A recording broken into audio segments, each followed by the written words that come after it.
que nadie se ofenda, pero hasta que no estás aquí dentro no sabes la grandeza de este equipo.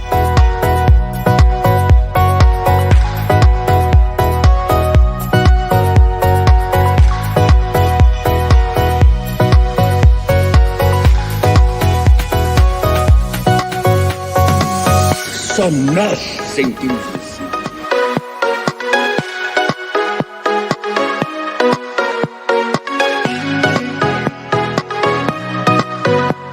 Por muito desgostos que possamos ter, valores mais altos se levantam.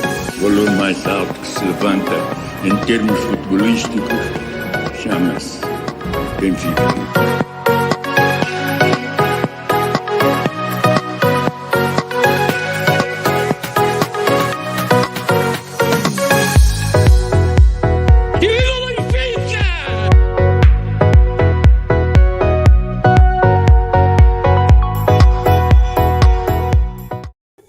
Good evening, gentlemen, ladies in the chat, as well as gentlemen's. Happy Monday. I think this is the first one since the new season began for us, I think. Is that accurate? It's been so long. I think so. It's been a while. I think it is. Welcome back for another one. It's been a long break that we had. We got a lot to talk about. We're going to try to condense the podcast going forward to about 60 minutes. Do 50 minutes of talking, of arguing, of discussing, and we'll do 10 minutes of our quiz 1904. We'll do that every other podcast. Today, since it's the first one, we'll do it. Oscar's supposed to join us, but for those of you who know Oscar, he's always late. So he'll be joining us shortly. Tonight, so far. He's on Oscar time. Yeah, on Oscar time. Got Jay, got Bill. Boys, how are we? How you guys doing? Good. How you guys doing? Not bad. We have some excitement, at least, right? We're not doom and gloom like we were most of last year. Today, first to start, since we last chatted, we broke the 15,000 follower barrier on Facebook. We broke the 16,000 follower barrier on Facebook last week. So, we're moving on up the chain. So if you haven't already, give us a like, give us a follow on Facebook. We're also on Instagram, Twitter, and YouTube, of course. Today, talk about Santa Clara 0, Benfica 5. I'm not sure anyone expected that. Yeah, Rui from the Portuguese podcast predicted 5-0. He's the only one. When he posted it, I was like, okay, this is a joke prediction, but it worked out. No, like this. Yeah, exactly. You get bonus points for that one. Exactly. That's what one of the other guys said. You should get 10 points for predicting a 5-0. That's fair. We'll do the review and MVP of that game. We'll talk about the season so far. I know we haven't had a chance to talk much. So we'll talk about what's happening. Did we expect it? Did we not? Do we expect it to continue? What's the expectation versus the reality? Also talk quickly about the Champions League group, who we got matched up with. We got a big game tomorrow. We're back amongst the elite, is the title of this podcast. We played Dynamo Kiev tomorrow in a match that won't be easy, but of course, with the form that we're currently in, we have to go in with some somewhat high expectations, but we'll chat about that. And then at the end, we'll finish with a quick quiz, as I mentioned, 4 questions for each. And then there's a tiebreaker at the end. You get 15 seconds to answer. The graphics will appear on the screen. I'll shut off the comment visibility for you guys during those questions, so you're not able to see people pumping comments into the chat box. But we'll get there. Let's start with Santa Clara. So, again, a match or a result that only one of us predicted. A game that started off, first half was a bit slow. Benfica struggling to kind of get anything going. Rodrigo Pinho starts and gets his first goal. It was a nice goal. And then second half, just, the floodgates completely opened up. I'll start with you, Bill. I guess what did you think of that game? What do you think was the deciding factor for Benfica in that second half to all of a sudden turn into a completely different team and score 4 more goals? I mean, I think it was quite obvious once Rafa came in, the dynamic of that game completely shifted, right? I think him in that role behind Darwin definitely gave him those pockets of space that he likes to operate in, right? And I mean, that goal was. I mean, I don't think Rafa is ever going to score another goal like that again. You know, nobody doesn't shoot from that far out, but again, it's those pockets of space that he does well in, and I think once he gets on the ball, it changes things because he attacks defenders with that pace, and I don't think there's anyone else on the team that has the pace and has the willingness to take defenders on, and I think it just changes the game when he's on and playing well. I think the team, it's completely different. I guess I have two questions for you. One, do you think it's a concern? And I agree with you. I think Rafa was the kind of the abrelatas, as they like to call it. Do you think that his dependency or his ability to completely shift our offense is a concern, right? Because if Rafa doesn't come into that game, does Benfica end up winning the way they did, right? We don't know. And then two, Joaquin says here in the comments, Santa Clara is so weak. I mean, we remember last year's game in their swimming pool in San Miguel. This year, they started off the season well. They went to the Conference League. They won their first round, and then they ended up playing Partizan. They won 2-1 at home, and then they ended up losing 2-0 away. Do you think it is a fact that they're weak? Do you think it's a fact that maybe tired legs for a group of players who aren't used to playing that many games this early on in the season? Or do you think Benfica was just that much more superior? I think it's probably just probably a mixture of the three, right? I mean, they're used to only playing one game a week, maybe two if you toss the league and toss Portugal on those early stages. So getting those early games in the Conference League, right? Whatever it's called now. Definitely, I think it does add to their tired legs, especially early on in the season. But I think, and we've seen it in previous seasons with Benfica, I think it's just we have slow starts, and then in that second half, like you just turn it on, and when you need to, you can turn it on and kind of take it to the next gear. And I think we saw that at times for Benfica in the first half. They just couldn't. I don't think they could find anything in behind and create this space that Rafa was creating. I think Pinho did well to make that run, and I mean, it was a great finish. But Rafa does that consistently, making those runs in behind. Jay, what would you add to what Bill said? And then I was going to ask you about Cebolinha, a player who I thought in the first half didn't do well. I know that Bill was listening to the radio and they mentioned that we're basically playing down a man. I thought in the second half he looked a heck of a lot better. I mean, the team also looked better. And then at the end of the game, I ended up catching the last 5 minutes on the radio on Dynamo, and the guys were saying that, you know, Everton had a good game. So add to what Bill said, your thoughts on the match, the performance, and then thoughts on Everton. Well, I feel like in the beginning of the game, I didn't think we started off too hot because I think Santa Clara started playing pretty well right off the get-go. Didn't they hit the post on a free kick? Crossbar. Yeah, they had a free kick.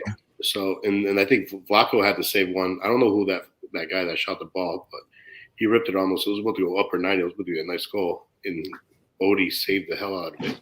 Yep. So I feel like Santa Clara was playing pretty well, and we got that first run. I mean, that goal by Pinho, he played. I thought that goal was big confidence for him. That's huge. And then Darwin scored the luckiest goal off the flick off two guys. I feel, and like even his first goal was like a small roller, but it was. Like, I thought like overall they finally woke up. Like you guys said, when Rafa came into the game, he just changes our team. I think going forward so much overall.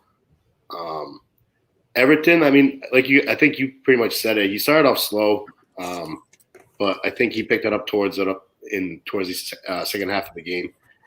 The majority of I think it came with Rafa coming into and helping the team going forward a little bit as well. Probably gave him a little bit more room, more space on his side. So I mean, I think overall it was a good win for us, and just keep trucking. I mean, we got a few good results in a row, so just keep going. What are your thoughts on that Odysseus yellow card? Yellow, red? I think those are yellow. But like the guys went away from goal, like it's. But he hits the ball first. Yeah, like it's. It's one of those, like, I don't know. It's like it's tough to get a red on that, but he had one similar last year. I don't remember if it was in Europa League or if it was in the league, but there was a similar one. Was it Hilton? Wasn't it like late in the tussle? Yeah, it was like the same thing. The guy gets the ball, but the ball is going away from goal, so and he gets a red. Yeah. So I think it basically depends on the ref, whatever he feels like. Yeah, I agree. I think it was a yellow, just because he got to the ball first. They asked JJ after the game. He said it was a yellow, and then it's funny because the journalists asked him again today to see if he changed his mind, and he basically said, nope. And since you queres puxar a cassette atrás, how about the one from Elton in the Tassa? That should have been a yellow too. Toma. Yeah.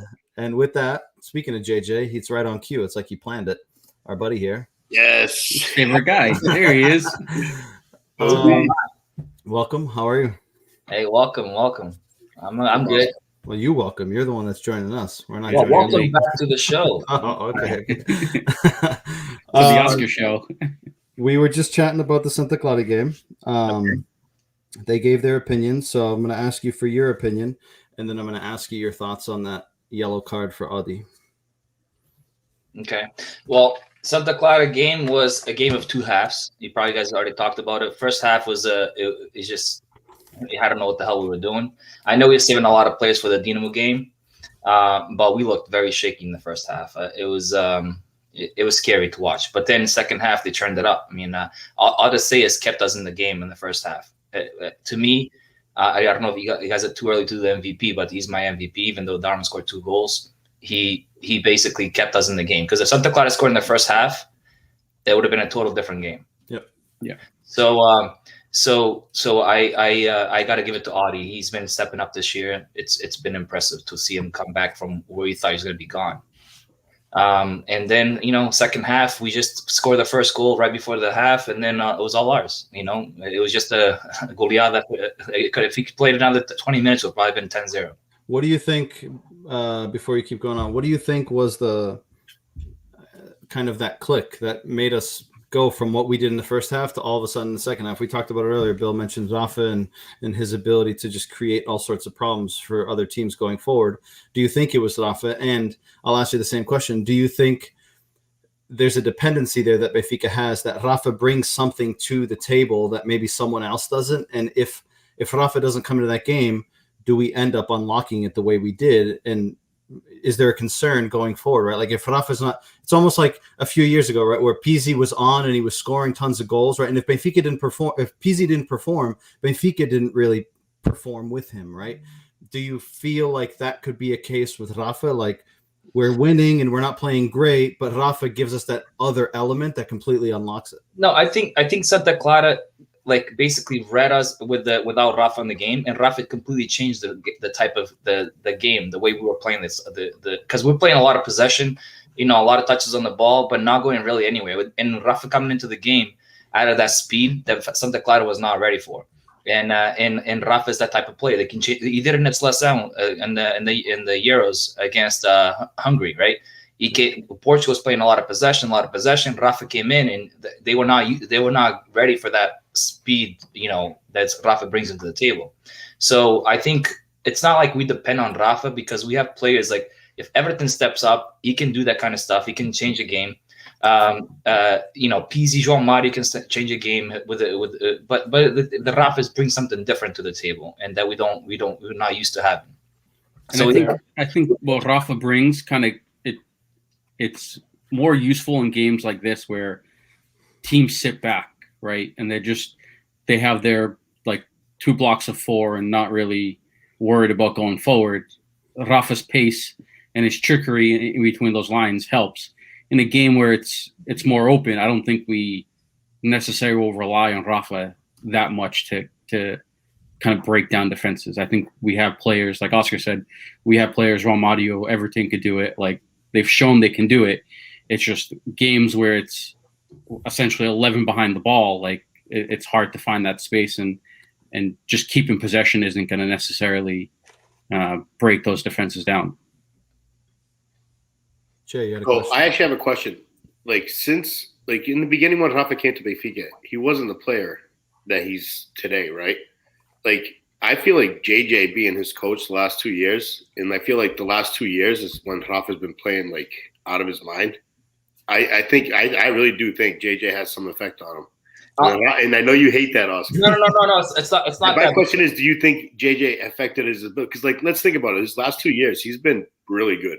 Like, wait. So you compared to when he first came to Benfica. Yeah, but that takes a time. Like most players that come to Benfica the first 2 years, most of them are not studs right away. Rafa was doing that at Braga before he came to Benfica. Yes. He was doing the exact same thing he's doing now with Benfica. He's doing that at Braga. It's just the shirt weighs a lot. And when he came to Benfica, it obviously he's stunned to see what we see at Benfica. I think JJ has a big effect on him, and probably does. But probably all the confidence in the world. He's like, dude, go at him, like, because like he's like the only one that really starts off. Like as soon as he starts going at people, then other people start doing it.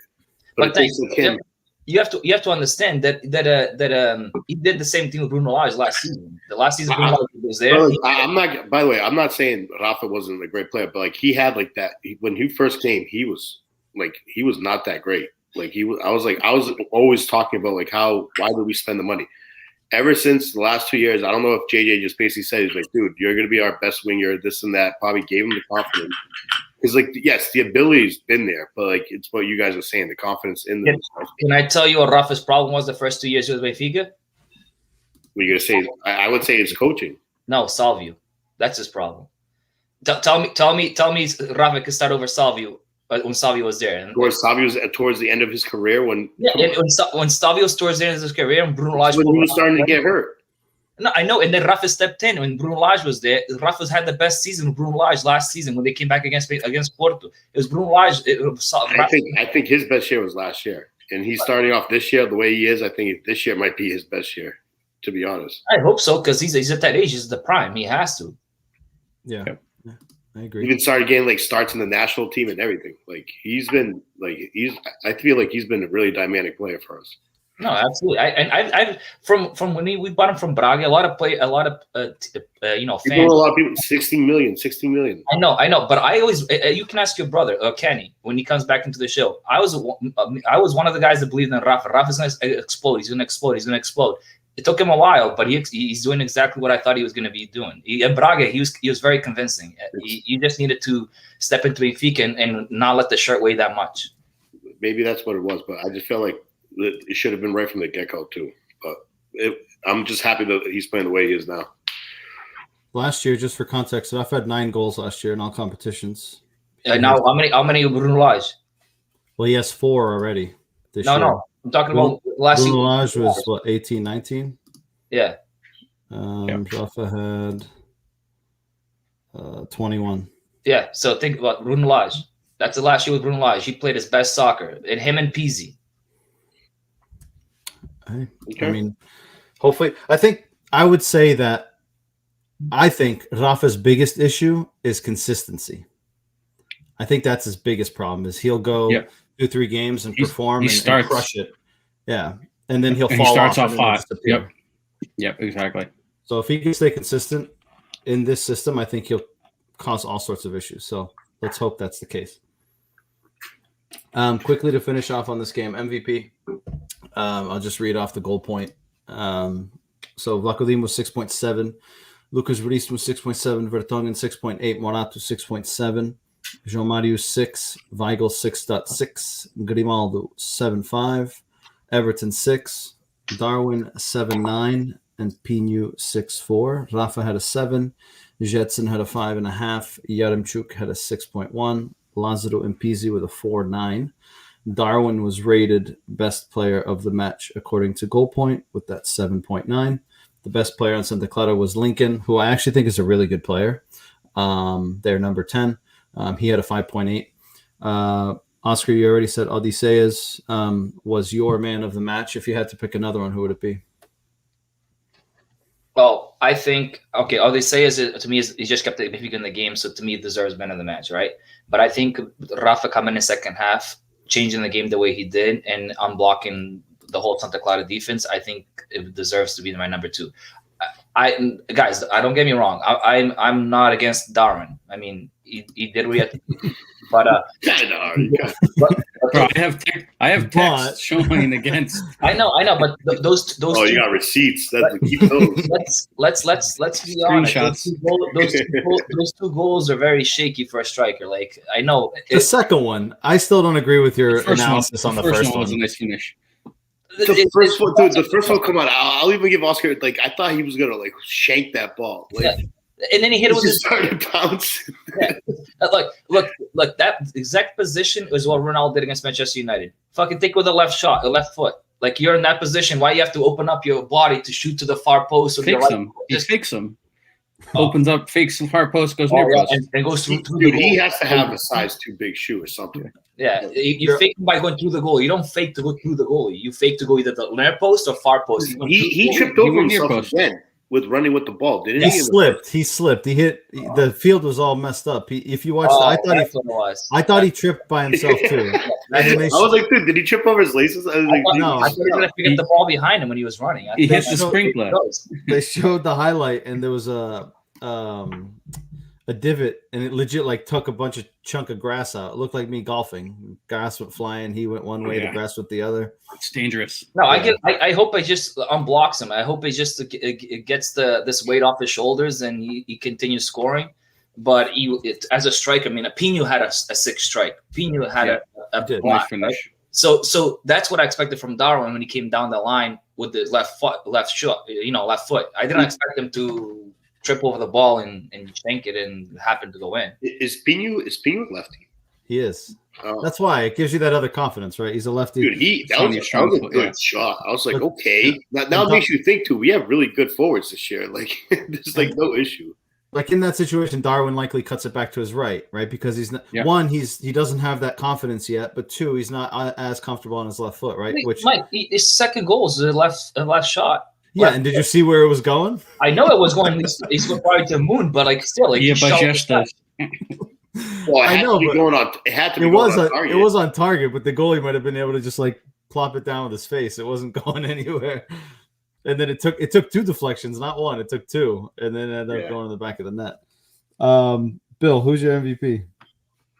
Rafa. I think him coming in the second half completely changed the game. Okay, Jay. Yeah, Rafa. He's been our best player. Can't disagree with anything. But I'll give Oscar credit too. I think Odie saved, kind of put us in, like kept us in the game because we could have been easily down 2 or 3-0. Oh, 100%. If you're saying who our best player is so far in the season, I'm handing it to Odie. I'd probably say Rafa, but Odie's definitely in the. He's had so many clutch, so many great saves. Yeah, we didn't even talk about the Champions League. Like he came huge. Let's been on fucking fire. We're in the Champions League today a lot because of Odie. Yeah, it's all because of him. 100%. To be honest with you, it's all because of him. That first game against PSV, that was class from Odie. Yeah, what about the second? In the second game, who's even better? I'm gonna go different. I'm gonna go. I mean, obviously the ones you guys called out are the obvious ones. I'm gonna go with Vertonghen. I was talking to Bill's dad about it yesterday, actually. I know we've talked about him and his age and his lack of pace, but he had a couple of plays in that game where the ball was played across the box, dangerous ball, and he deals with shit. Right, he's not a flashy guy like Otamendi where he'll run through people and push people over and get yellow cards, but he just brings a different level of certainty back there. Again, I'm still on the fence because of his lack of pace. Maybe with so many options and less games on his legs, maybe it won't be as much of a problem. But I must say that he impressed me. There was definitely 2 that came across that box at the corner of the 6, and he played them away. And a lot of players. Maybe Morato, shanks it, mishits it. It ends up going backward. Like you don't know where the hell it's going to go, right? Morato had one against PSV, if I'm not mistaken, where he went to clear and it legit went up straight in the air, came back down 3 yards away. So he's my pick. Wait, isn't he your flop of the season? He was my disappointment or the flop or whatever. And I still think that he's still not one of our better center backs. I would still take Lucas Verissimo and Otamendi over him. And and because of his price tag or salary, if I had to pick two center backs, he wouldn't be one of them. But again, I'm speaking of this game. I was impressed by him getting in there. Maybe the fact that he didn't play for Belgium that second game or third game, whatever the hell it was, maybe helped for some fresh legs. Go ahead, Jay. What did you guys thought about Morato so far? I think he has a future. I think he has. If he gets a little bit more garra in him, he's got the physical, ability to be Ruben Diaz. He's a big dude. He's a big dude. He was another one. He was another one that was pretty big for us in the Champions League. I thought. Yeah, and he's a young kid, 21 years old, whatever he is. But he's a young kid that I think he has a future with Benfica. And to be honest with you, if you go to 3-man back, I think he's got one of the spots. He's got to be consistent, because there's a few games that I'm like, holy shit, he's all over the place. So you're choosing him over for Tongan? I think this should be rotating. I don't think this should be a steady. I think with a 3-man back, it gives Jesus the option now, right? He can rest for Tongan, he can rest Otamendi. Whereas last year, those guys had to play. If they didn't play in the back, they weren't playing with the 3 in the back, right? They had to change the formation up completely. Right. And I think with Morato being able to step in this year, and we saw at the end of last year, like, he's been playing well. I think it gives them the option to rest the older guys and kind of keep their legs fresh. I really think that this year we have really good depth overall throughout the whole team. Like, even our forwards, the ones that step in, they're scoring goals. Our defense is playing pretty well. Our midfield, we have a lot of options with our wingers, and too. Like, I feel like this year we're more well balanced, like including our bench play and everything.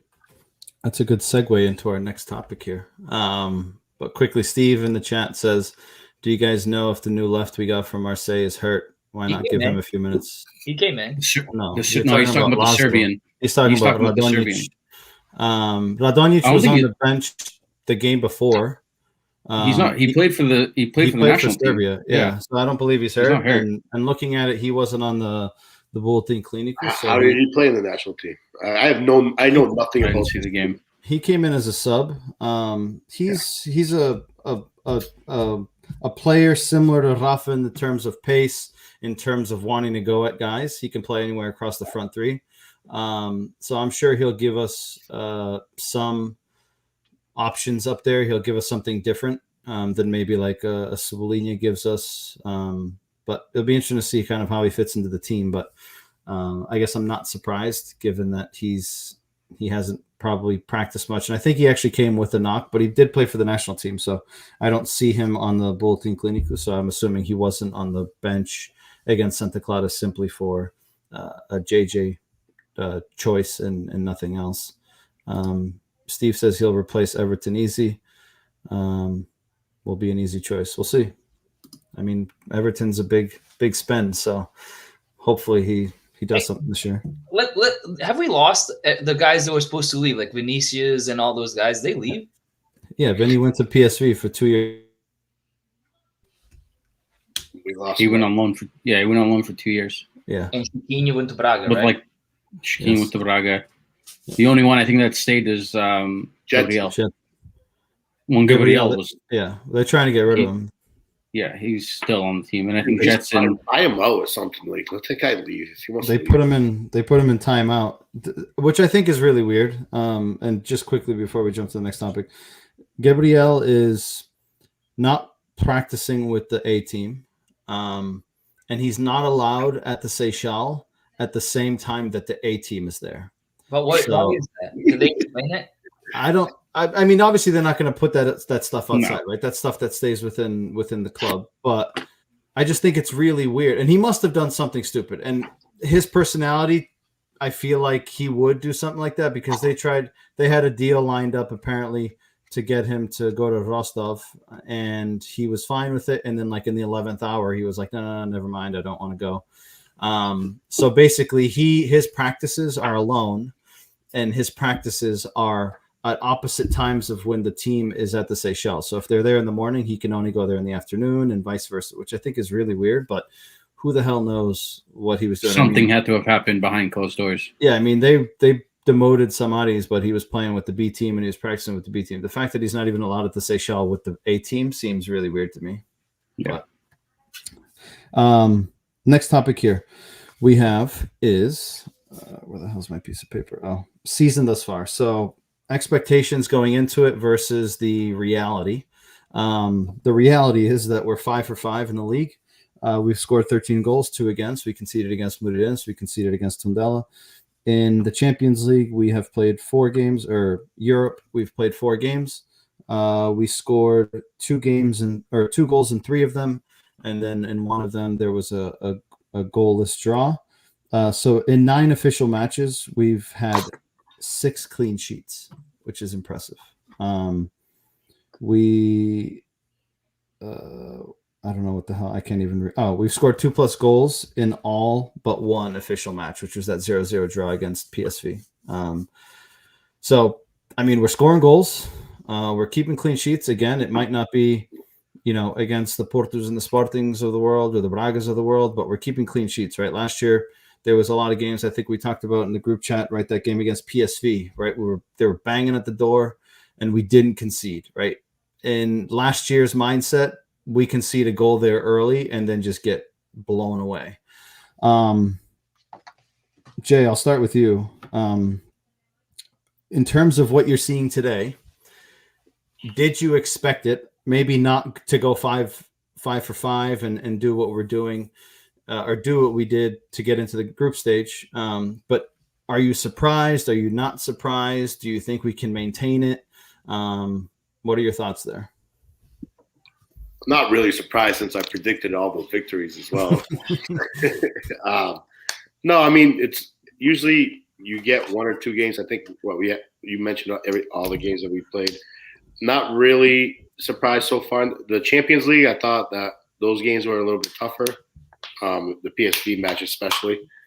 But overall, going the start of the season, I feel like our strong point, to me, I know that we're scoring goals, but our defenses, I think, that's like the best defense I've seen, especially playing with the 3 guys in the back that we've had for a while.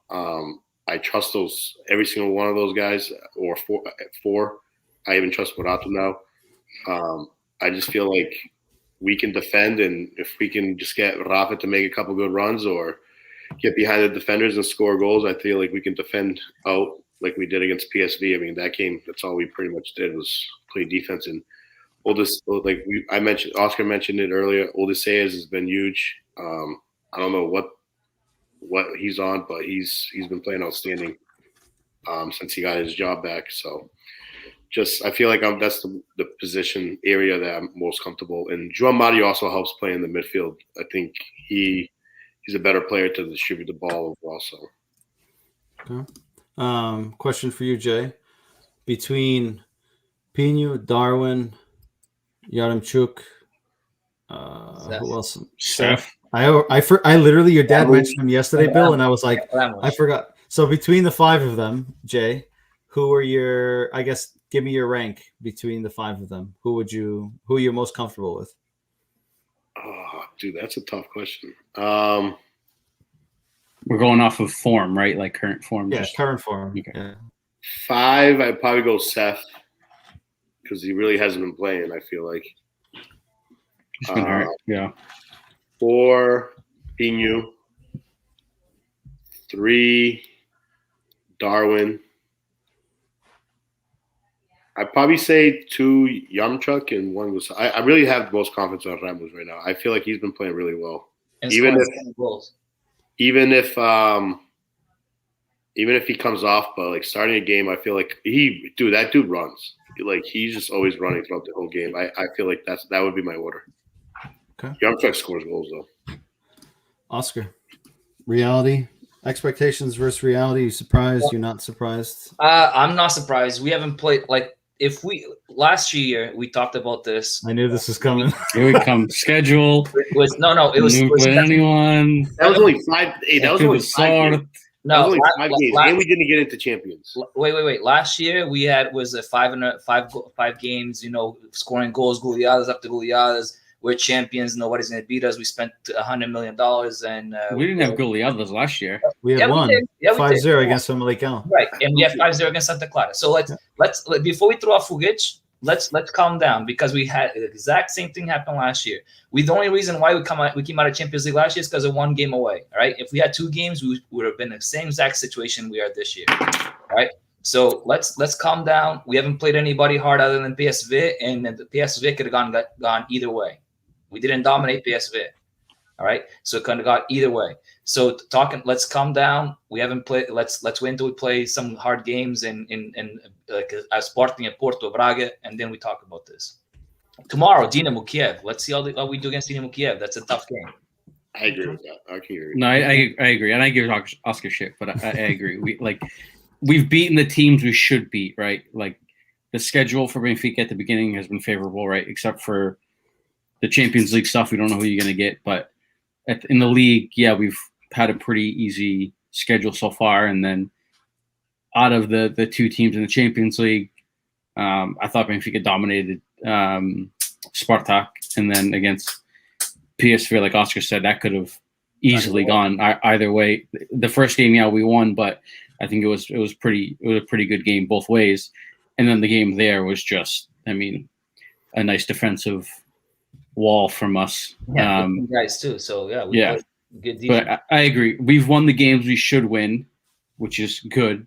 And I think this 5-0 result is coming at a pretty good time, right? We have the Champions League game tomorrow. I think that 5-0 on the weekend will kind of motivate guys and morale's high. So I think going into tomorrow's game, which is probably our first real big test, because we never play well out in Russia and Ukraine. Like, it's always difficult going out that way. I think tomorrow will be a big telling point at where we are in the season and how the team's performing. I think you guys are undervaluing this beginning of the season. And the reason I say that is, right, we've won the games that we should have won.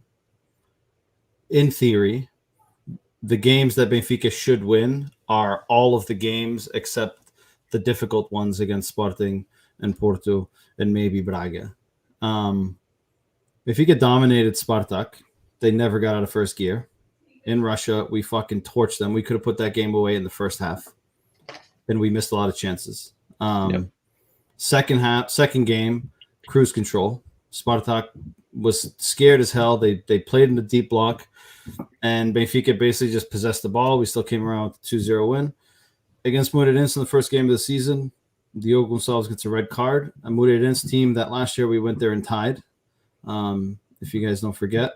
Aroca, newly promoted. They got a red card early. Absolutely should have won. Reminded me of the Boavista game last year when they got a red card early. PSV at home. First half, I thought we dominated. Second half, I thought we were a bit too cautious and dropped off, and PSV took it to us. We could have gone up 3-0, and Rafa missed that chance, and then they came back and scored their goal. Gil Vicente away. I'm not bothered by that, but it wasn't an easy game, right? We unlocked that at the end with Lucas Veríssimo scoring and Grimaldo. PSV away, we played, 60-plus minutes with a guy down against the PSV side that people talked about how they score against everyone and anyone for fun, right? And the fact that we kept them for 60-plus minutes at home in front of their fans without scoring a goal. And sure, they had that play that Zahavi had that went off the crossbar, which I think that if it did go in, it would have been offsides. I thought he was slightly ahead of the ball. But the fact that we kept them to 0 goals in a match where we played down a man for 60-plus minutes, I thought shows a hell of a lot of character, a hell of a lot of personality in this team. Tundela at home, we almost slipped up. Fortunately, Gilberto, the man, pulled through and saved us late in the game. And then the Santa Clara team, again, they didn't look great in the second half, but this is also a team that we went there last year and tied. But you're another thing you're forgetting. When you're talking about the smaller teams, you remember one year they could be good, and then they lose all their good players to the next year. So the next year they could be shit. So Santa Clara this year, they were in the Conference League and they beat Partizan at home, and then they lost their best center back to Porto, and he doesn't even play. I know, but they lost him to Porto, and he was their best center back. So you have to think about this. Moreirense last year, yeah, we tied Moreirense last year. There doesn't mean they're gonna have the same team this year. Those teams, if they have a guy that's decent, halfway decent, he leaves. So we can't compare like, oh, last year went to Seychelles and we tied. No, we can't do that because those are small teams. They lose their players like year after year.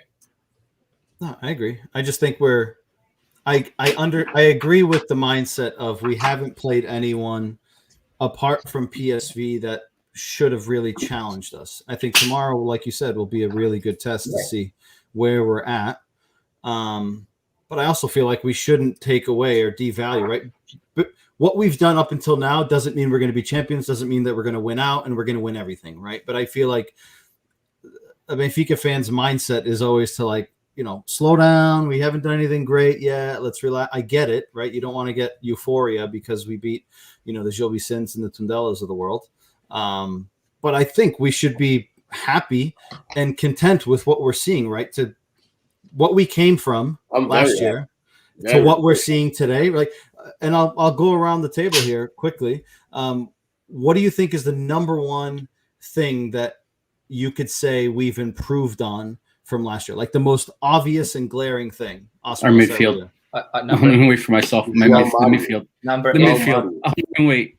No, it's unanimous. We got a number 8. We got João Mario. That's to me that's the number one thing that we needed last year. We all talked about it last year. The whole season we needed number 8. We need number 8. Pizzi's not a number 8. Like they're putting Pizzi as number 8. The midfield against a strong team is not going to work out. João Mario is that number 8 we needed. He's the guy that defends, attacks, has a ball, is a vision. He's the number 8 we needed to go in with Weigl. 100% agree.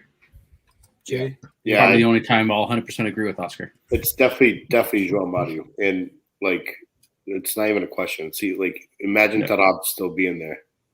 Like I mean, I feel like he was playing all right towards the end, but I'm so happy João Mario because it just helps us going forward. He's the one that can like interlock with the midfield with the forwards, the best overall.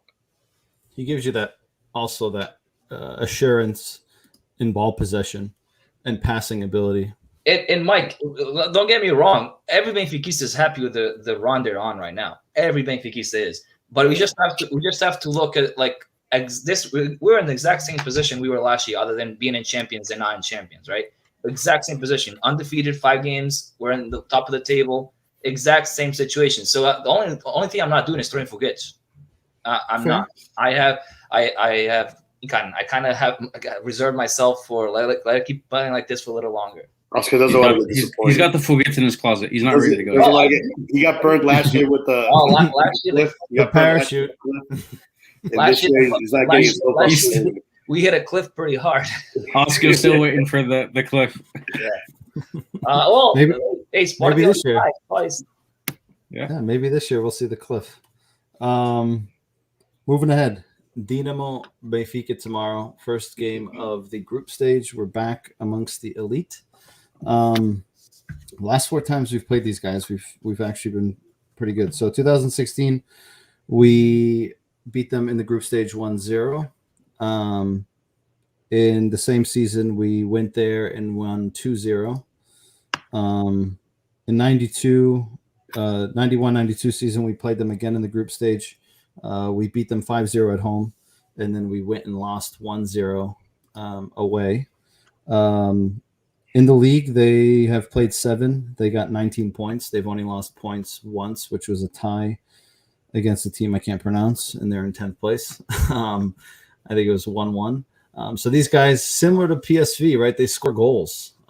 This is a club that for a few years has lived in the shadows of Shakhtar.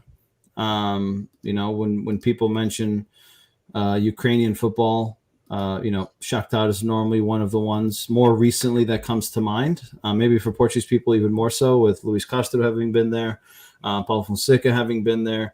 So this is a club that's kind of trying to bring themselves back to where they used to be among the elite. They got a manager who, like JJ said today, Lucescu, who is the active manager with the most titles in the world. Their The Ukrainian national team has 6 players from Dynamo on the national team, and 5 of them are starters on the national team. And we took one of them away, which was Yaremchuk. So this isn't a team that we can brush off. It's normally a difficult travel to Ukraine and Russia, like Bill said earlier. But looking at the group, right, this is the team that Benfica needs to get 6 points from. Right, if we get 6 points against Dynamo, and we somehow manage to get a result at home against Bayern or Barcelona, right, it puts us in a pretty good spot to kind of take that leap going forward. So, Oscar, I'll start with you. What are your expectations for this game? Are you feeling comfortable or confident? And do you think Benfica will come out of this group? All right. Listen, we have Barca and Bayern. So coming out of the group is not something like can we come out of the group? Yes. Barcelona this year is going through the roughest probably time since I've been alive, seeing Barcelona go through, right? So if there's a year to get points out of Barcelona, is this year, okay? Now, especially now they lost Griezmann back to Atletico Madrid. So Dynamo Kiev, like you said, is a team that we have to get the 6 points out of. We have to. A home and away, we have to get to 6 points. We had a good result against Santa Clara. We saved players to play against Dynamo away. It's all in our favor to get this result. Like we didn't have to, I thought, oh shit, against Santa Clara, we're going to struggle. We have to put our starters in, then everybody's going to be like tired and all that. It didn't go that way. It went perfectly the way that it should go. We goleamos, and now we go to Ukraine with a fresh team. Everybody's available. Nobody's hurt, according to Jesus. So we have all in our favor to get 3 points from Dynamo. Well, we don't have Lucas. Oh yeah, the right card. Yeah. But that was why he played against Santa Clara and Otamendi stayed out. Right. And like we talked about, we have Otamendi and Morato and Vertonghen that can step in. So if you had to predict today, based on current form and expectation, the standings of our group, what would they be? Dude, I think Bayern gets our number 1 spot. Yeah. I think, unfortunately, I wish I could say Benfica is number 2, but we're talking about Barcelona, and Barcelona is Barcelona, right? We talked about Spain sucking this year in the Euro because they didn't have any big names, and then all of a sudden they dominated everybody. Like, it's Barcelona. It's like the tiki-taka that they play. No matter who they put in, they play the same kind of soccer. So can we get points against them? Yes, but it's going to be really tough. And I think, so to me, it's going to be Bayern, Barcelona, Benfica, Dynamo. Okay. Jay. We want me to guess the standings? Give me your expectation for tomorrow. Group overall, and give me your standings.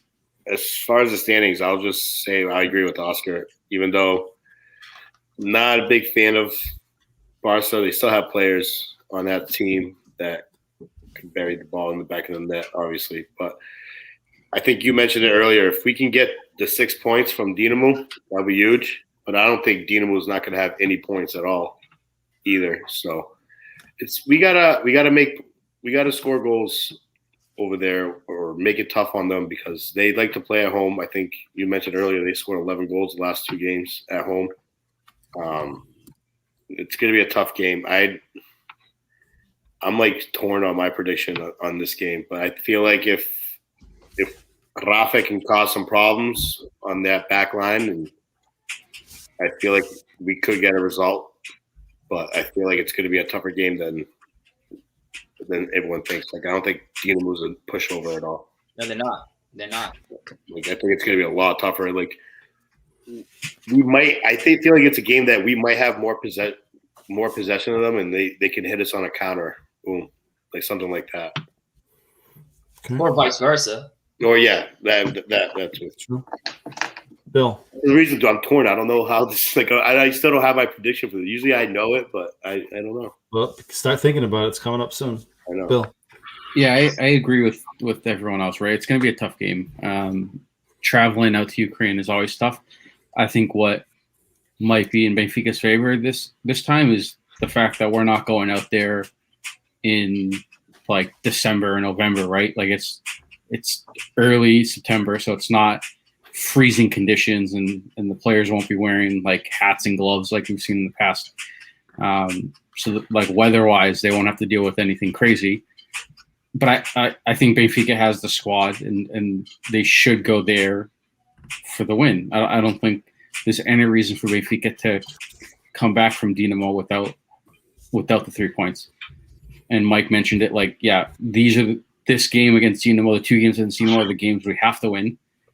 And then it's against Bayern and Barca, try to steal points where we can and see if we can squeeze in that. I think we have to squeeze in on the second place. I don't think anyone's going to be taking the number 1 spot from Bayern. I think that's pretty obvious, the squad they have. But to go into the predictions, I think we edge out Barcelona. This isn't the Barcelona of old, right? They're still trying to play that tiki-taka football, but I don't think Koeman has the squad depth or the players to play that. And I've watched their games, and I don't fear Barcelona like we used to, right? We used to see Barcelona and you'd automatically, all right, we're fucked, right? There's no chance we're gonna take points. I think at home against Barcelona, I think we have a chance of stealing points and then going there. I mean, it's a away game at Barcelona that just weighs on you at the Camp Nou, but I think we have the opportunity to steal points from Barcelona, and I think we squeeze out and edge them out in second place. I agree. That's my standing prediction. Bayern, Benfica, Barca, and Dynamo. I think that Barcelona doesn't win in Kiev. And I think Kiev might be able to pull off one more surprising result. I think the top 3 will be close in points. I don't think it'll be a massive gap. I know that Bayern on paper is the better side. I think we lose there against Bayern, but like the Bayern, like if they start off with a tie tomorrow, right? Bayern and Barcelona, right? Things could get tricky, right? Like now shit gets serious, right? I think our overlap game is against Bayern Munich, if I'm not mistaken. We play them the third and the fourth game. So that's tough, right? If we had a choice, I would have rather it been against someone else. Yeah.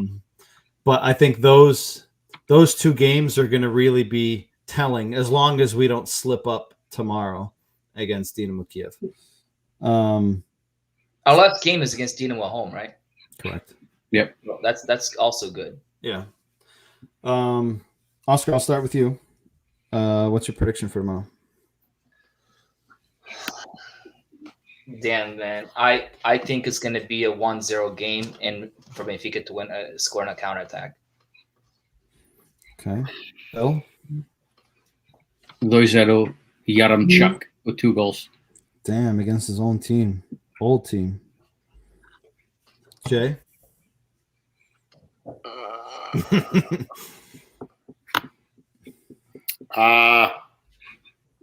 2-1 Benfica. That's my prediction as well.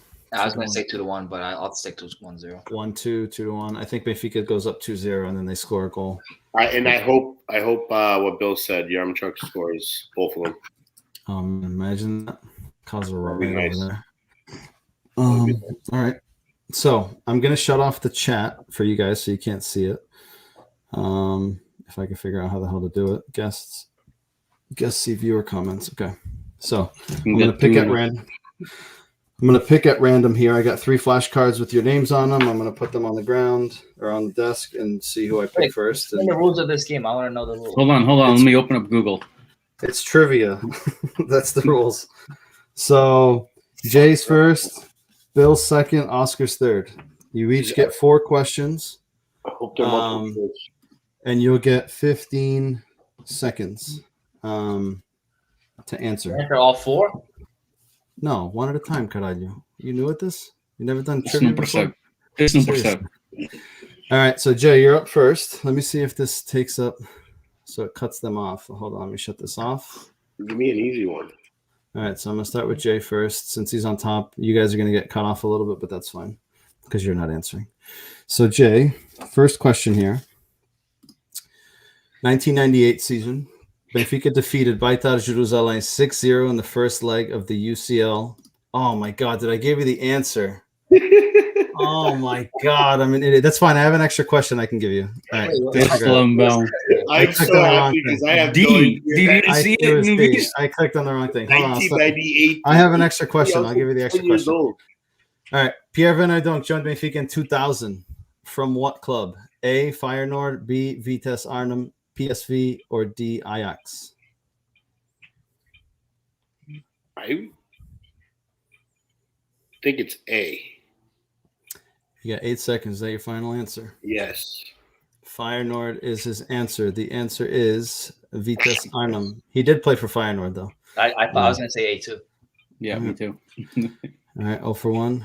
Here's the second one. I knew it should have been the team that's like random. 2014-15 season, Benfica played 8 preseason matches. How many did they win? And I'll give you some information here. We played Estoril, Sporting, Marseille, Ajax, Sion, Atletico Bilbao, Arsenal, and Valencia. 8 games. How many did we win? Dude, you're asking like impossible questions. I mean, I'm not going to give you layups. Fucking 8 preseason games. You got 5 Yeah, seconds. 4 seconds. 3, 2, 1. Me? Yeah. Wait, I thought it was someone else's question. No, you go all 4. Let's go. I'll give it to you again. Go. Oh, no, I have to get. I'll guess. Yeah. I'm good. Yes. C. 3, 2, He gave 1. you- all right, C4. The answer is 2. Benfica beat Estoril 1-0, lost to Sporting 0-1, lost to Marseille 2-1, lost to Ajax 0-1, beat Sion 2-0, lost to Atletico Bilbao 2-0, lost to Arsenal 5-1, and lost to Valencia 3-1 in the Yo, Emirates I Cup. actually remember that 5-1 game. I was at Oscar's sister's house. and then won the league. Oh, that was Yeah, and then they won the league. Trapattoni. No, that wasn't that year. No, that was 2014-15, Lambau. Este gajo não sabe. It was Trapattoni. Jay, it's you again. 2017-18 season. Who scored Benfica's only goal in the Champions League group stage? For some context, Benfica played against CSKA, Basel, Manchester United. Benfica won 1-2 against CSKA at home. Who scored our goal? Seth, Jonas, Pizzi, Jimenez. Jimenez. Final answer? Yeah. He says D, Jimenez, locked in. The answer is A, Stefanovic. I got them all wrong. He scored against Oscar's CSKA. laughing. I get. All right, I got to give you the last one because it was a tiebreak and I fucked up the first one. So, as manager of Benfica, who was Jose Mourinho's last match against? A, Alverca, Sporting, Union Leiria, or Marítimo? Dude, I honestly don't know. You don't Leiria. remember this? No, Leiria. The answer is incorrect. The answer is Shocking. Sporting. No, I He don't. won 3-0. And Yeah, then he Mari Tomas requested- scored. Tomas, something Tomas. Mari Tomas. Was it Mari Tomas? Jean Thomas scored. That's was. Yeah, they won 3-0. And then he got kicked. Then he went and asked Villarinho for more time on his contract, and he told him to go take a hike, and that's when he left. And I believe he went to Union Leiria. That's why I put it in there. So Jay went 0 for 4. Yeah. Why did I get all the questions though? You go 4 and 4. There's 4 each. 4-4. Dude, your questions better be harder than mine. All right. I'll be upset. Bill is next. So let's see. We got question 2. Sabri, let me move Bill up here. Sabri left Benfica in 2002. Which club did he go to? PAOK, Olympiacos, Marítimo, or Estoril? No andas a fazer o Google. Hands are fucking right here, dude. Yeah. You got 10 seconds. Hey Siri, where? A. Oh, Final answer? final answer. I think he came from Paul. Marítimo. Yeah. He went to. He Look did at Oscar come from- talking to Siri over there, dude. he came from PAOK in 2000. That's what I get. Yeah. And then he went to I got Marítimo for a year, and then he went to Estrela da Amadora for a year. Next question here.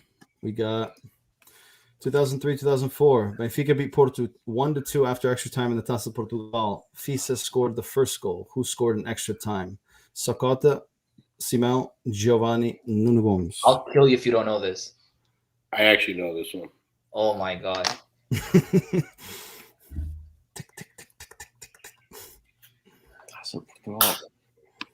Dude, 3 seconds. quick. You lost. He's over. It's over. No, he's past his time. No, I said Simão. It's 1-0. It's like back at 15 again. Yeah. I'll give you that. It was Simão. It's Simão header. 104th minute. Fisa scored in the 58th. Only reason why I'll give you that's because I totally botched mine. Bill's got one. Next question. 2018-19 season, Benfica was eliminated in the quarterfinals of the Europa League. By who? A. Eintracht Frankfurt. B. Dynamo Zagreb. C. AEK Athens. Or D. Galatasaray. Dude, why didn't I get this one? A. I know. The fuck. Frankfurt. Final answer? So dumb. This kid gives me a preseason question. They're at random. Asshole. Frankfurt. Jean-Felix scored 3. We won 4-2 at home. And then we lost 2-0 in Germany. And last one for you, Bill. Another 2019-20. Benfica finished second, 5 points from first place. How many games did they lose that season? 3, 4, 5, or 7? All right, this one I'll give you. This one's tough. Even though I think I know. How many games? Dude, he's looking at the standings. Giggle. Using Bro, my giggle. fucking hands are ready, dude. 6, 5, 4, 3. I'm gonna go B, 4. B is the answer, and the answer is wrong. C, 5. Benfica lost to Porto twice. They lost to Braga at home 1-0. They lost to Santa Clara 4-3 after the COVID break, and they lost to Maritimo when Nanu scored on us. Can I recommend a question to Oscar for like a 1980s team? All right, Oscar. In 1962. Yeah, I know. He'll probably do this to me forever. His name was everyone. So Bill got 2. Let's see if Oscar can tie this up. All right. Bill got 2? Bill got 2. He got Frankfurt and Simo. All right. 2014 or 13-14, Benfica was in Group C of the Champions League with Anderlecht, Olympiacos. Who was the 4th team? PSG, Bayern, Barcelona, Borussia Dortmund. Borussia. Final answer. I think so. Hold on a second. All right, I'm not giving you. Yeah, it was Borussia. All right. Borussia is locked in. Answer, PSG. PSG. Benfica beat Anderlecht, lost 3-0 to PSG, tied Olympiacos 1-1. We beat PSG, David Luiz, right? Yeah. We lost. We We beat them lost in second leg. Athens. We beat Anderlecht in Belgium 3-2, and we beat PSG 2-1 at home. Yeah. The last game. We finished 3rd in that group. Get And scored. that was the year that we went to the final in the Europa League against Sevilla. And Bill punched my floor.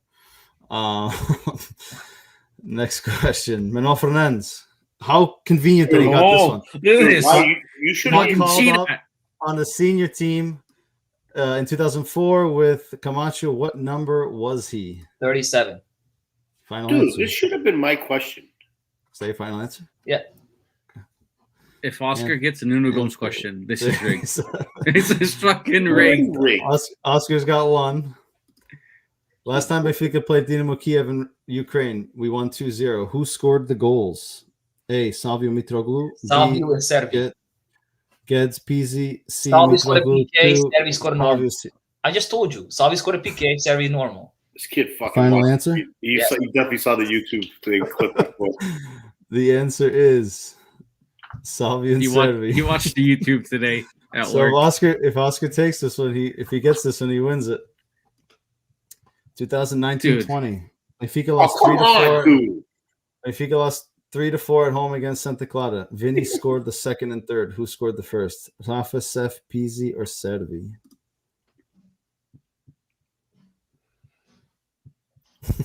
Ooh.